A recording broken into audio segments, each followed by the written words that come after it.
Hello and good afternoon again. This is episode 6, Composition is Associative. I'm Reed Evans, and you can find me on Twitter at ReedNEvans. So, first off, what is the associative property? Well, this comes from your 7th or 8th grade math, depending on where you went to school.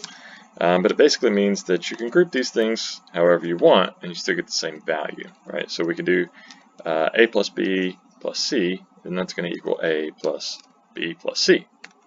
Or said another way, if we actually substitute real numbers in here, then we see that indeed 13 equals 13, so it doesn't matter which one we do first.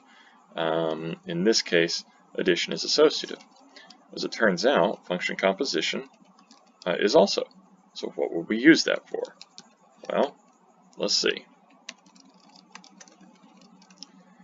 If we look at something that I was working with, which was to take a JWT. So we have a JWT, and for those of you who aren't familiar with those, it's basically a header separated by a dot, then the claims separated by a dot, and then the signature, and then of course all of this ends up getting base 64 encoded. And so the claims portion was what I was actually interested in. And so I write this function here, get JWT claims. And in this get JWT claims, we compose this function together, and what we start off by doing is we split on the dot so that we have an array of 3 items, a header, a claims, and a signature. We take nth one, so we get the claims one.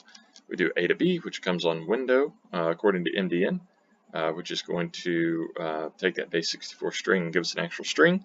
And then of course, because we want to deal with it in the code, we have the JSON parse tab. So this works, it's great, very concise. It's not completely purely functional because obviously it could fail on the split, it could fail on the nth, it could fail on the A to B, and also on JSON parse. But from the concept of composing some functions together, it ends up working nicely. So this was fine, I had no problem with this code. But then I had this other thing that I wanted to do where I wanted to do base 64 to JSON. And in that case, I want A to B and then JSON parse. I want to compose those two functions.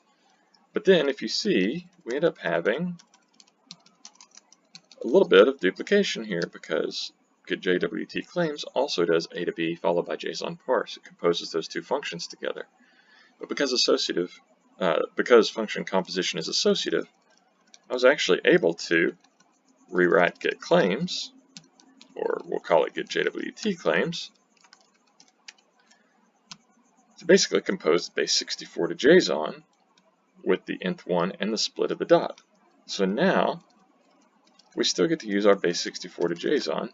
We still get to use get JWT claims. It's just that we're able to write get JWT claims now in terms of composing these two functions first, which is the exact same thing that we did back up here when we were dealing with simply numbers and addition.